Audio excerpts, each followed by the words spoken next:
That was actually I believe my first time to Toronto, and a lot of my fans showed up to the point that Drake had to ask, like, who is this guy? Like, I'm in my hometown. He's got more fans in the building than me. We actually had a conversation. He asked me, like, what do you do? Like, you know, I said, I do music. I also act and stuff like that, and got a chance to link up. It was really dope. Yeah.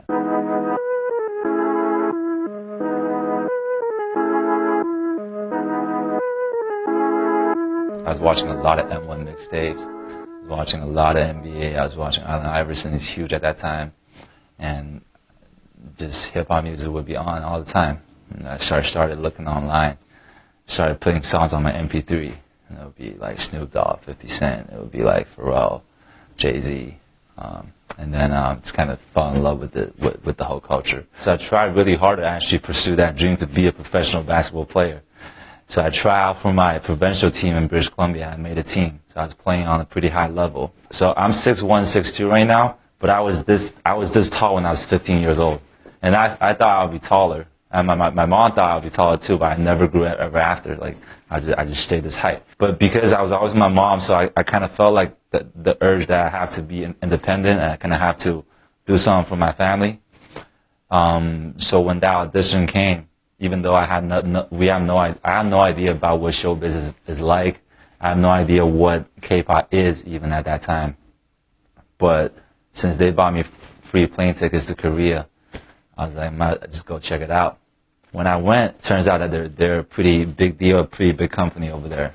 I'm pretty serious about it. So I said, let's give it a shot. There's a lot of variety in the music in K-pop, but the artists themselves don't get to choose what they want to do. Say, for example, they might want to do a pop song, or just a straight up rap or whatever. But the company has another plan for them. The company is like, okay, let's try future bass. Let's do something that's more, like more EDM, or I don't know, whatever. And they gotta listen to that. They can't say, oh no, I don't want to do this. That becomes an issue and a problem. I know what type of music I like and what I enjoy and what I'm passionate about. So ever since young, I felt like if I have the chance to become a musician, I would want to do hip-hop music. And what I was doing in that boy band was not hip-hop music at all. They judge like an artist hot or not by how many commercials they're on. So for example, when you go on the street and you see someone's face on billboard, bus stops, everywhere, then this guy is like the guy right now.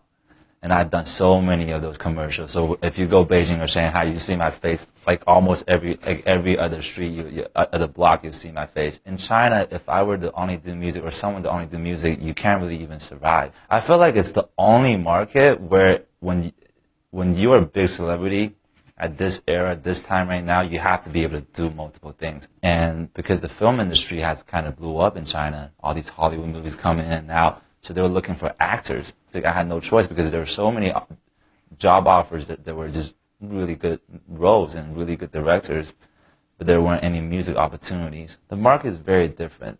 Ballad music has been mainstream, has been the hottest genre for like 20, 30 years already. People still love slow jams, beautiful words, love songs.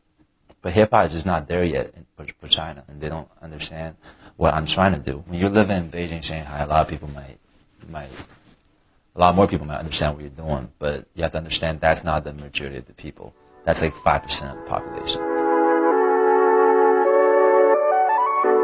I've been wanting to, and I've been always saying in interviews too, I haven't said it yet, is one of my goals is to really bridge the East and West with my music. So this all started like about 2 years ago. I came out here and decided to go independent actually, and to actually make music and do what I love.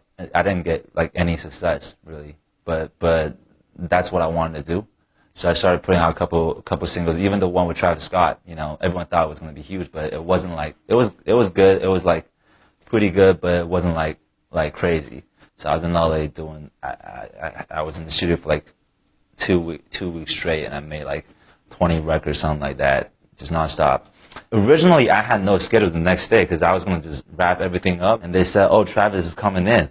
I said, "Yo, book one more day." I just play him like a bunch of my records, like I play him like 5 songs or something. And then when Deserve came on, when that first bass line goes doom doom, like I saw and like he was really vibing to this one. He just said, "This is the one. I'm gonna cut it." And I feel like what's better than having a Western artist and me collaborating on a song.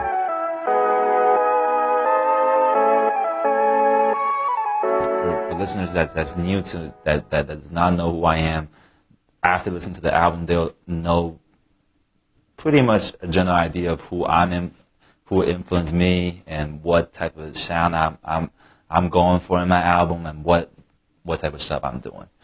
And second is I wanted this album to have like a little story behind it. You know, that's why there are songs that's more personal, and there's even a couple records that's in Chinese. So I have one song that's just in Chinese and two songs that has a Chinese version and English version, so people can choose what they want to listen to. Even though I know this is an album towards the American market, I still put these songs in there, you know, just in case someone likes it, you know, give it a little variety, and that's that. Music really is universal, and sometimes it doesn't really matter the language. You don't have to understand exactly what someone is saying. If the music is there, you feel it, then you will feel it.